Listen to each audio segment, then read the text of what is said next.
ফরহাদ ভাই, আপনি রিক্সা চালান? জি স্যার। রিক্সা চালিয়ে ইংরেজিতে 6.5? জি স্যার। আমি পরীক্ষা দিলেও পাবো না এখন, দ্যাটস ফর শিওর। মানে কেমনে? Sir, actually, first time I heard name of English fantasy, and I also encouraged to come here. And first time I saw my Rajan sir. He was so dedicated person, and he helped me to get to collect this point. And as well as I was garments worker, as I was auto driver.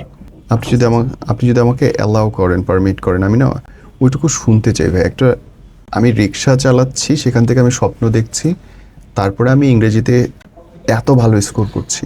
অনেকের জন্য inspirational. একটু আমাকে বলেন, যদি বাংলায় বলা সম্ভব হয়, বিকজ অনেক মানুষের বুঝতে সহজ হবে।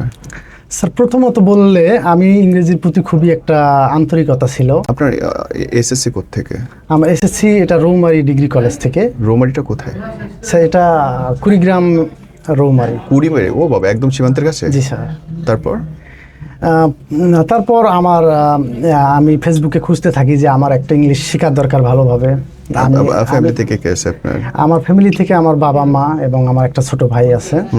আব্বা কি করেন? আমার বাবা একজন কৃষক। জি। কৃষি কাজ করে। জি। আর প্রথমত আমি রিক্সা চালাইতাম, আর মাঝে মাঝে আমি আবার ওই রিক্সা চালানোর আগে আমি গার্মেন্টস ওয়ার্কারও ছিলাম। জি। তো সেই জায়গা থেকে আমার ইংলিশ শেখার প্রতি খুবই একটা আগ্রহ ছিল। তো সেই জায়গা থেকে আমি অল্প কিছু টাকা সঞ্চয় করি। আমার কাছে পর্যাপ্ত টাকাও ছিল না।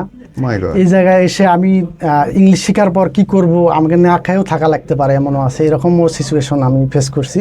তো তারপরও আমি এখানে ইংলিশ ফ্যান্টাসিতে এসে আমি আমার স্বপ্ন পূরণ করতে পেরেছি।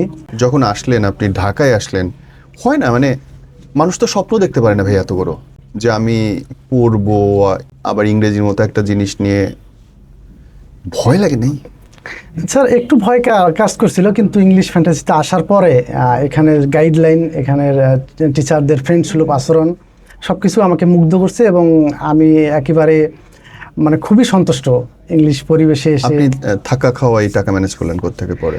স্যার, এটা আমার ইংলিশ ফ্যান্টাসি থেকেও আমার কিছু কনসিডার করা হয়েছে, এবং আমি নিজে থেকেও একটু অনেক আগে থেকে কিছু সঞ্চয় ছিল, সেই জায়গা থেকে ইংলিশ ফ্যান্টাসির অনুগ্রহে আমি এই জায়গায় আসতে পারছি স্যার। মাশাআল্লাহ। বন্ধু বান্ধবরা টিজ করে নাই যে? Ji sir, I was ignored by my family or society or village people, but I didn't care them, but I am going to right way. I know that I am gonna right way, so that's why I am confident, and I'd like to thanks my English fantasy. Future plan কি করতে চান? Actually, my future plan is I want to be a great teacher one day. Teacher হতে চান আপনি? জি sir. বিদেশে যেতে চান না পড়ালেখা করতে?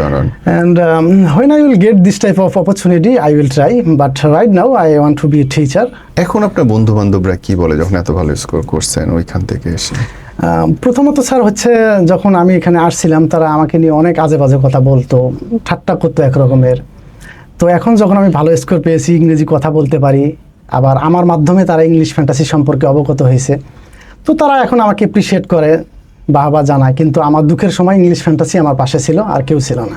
গ্রামের মানুষ বা প্রত্যন্ত এলাকার মানুষ, তারা তো পড়ালেখা বা এই সম্পর্কে এত বেশি অ্যাওয়ার্ড থাকার কথা না। জি স্যার, তারা ওইভাবে ইংলিশটাকে ওইভাবে তারা মূল্যায়ন করে না। ইভেন যখন আমি ইংরেজি শিখলাম, তখন তারা আমাকে নিয়ে অনেক আজে বাজে কথা বলছে। যে স্যার হচ্ছে আমি গার্মেন্টস ওয়ার্কার, আমি গার্মেন্টসে কাজ করব তথা রিক্সা চালাবো, আমি আবার এই ধরনের ইংরেজি বলি, একটু ভালোভাবে কথা বলতে চাই, একটু নিজেকে সাবলীনভাবে কথা বলি, এই জন্য তারা আমাকে নিয়ে উপহাস করতো এক রকমের। আপনি যে রিক্সা চালাতেন বা গার্মেন্টসে কাজ করতেন, এই নিয়ে কি আপনার নিজের কোনটাও কমতি ছিল, ছোট লাগতো বা কষ্ট হইতো কিনা? স্যার, প্রথম পর্যায়ে আমি একটু খারাপ লাগতো গার্মেন্টস। আমি জানি আমার ক্রিয়েটিভিটি আছে, আমি ইংরেজি কথা বলতে পারি অল্প কিছু। আমি যখন আমার বিশ্বাস ছিল আমি একদিন ভালো কিছু করব, সেই জায়গায় আমাকে ইংলিশ ফ্যান্টাসি অনেক সাহায্য করেছে। তো ইংলিশ ফ্যান্টাসির অনুগ্রহ ছাড়া আমি এত দূর আসতে পারতাম না। তারা আমাকে অনেকটা কনসিডার করছে, টাকার ক্ষেত্রে অনেক সাহায্য সহযোগিতার ক্ষেত্রে অনেক ভালো আমাকে হেল্প করছে। Best of luck dear. Thank you.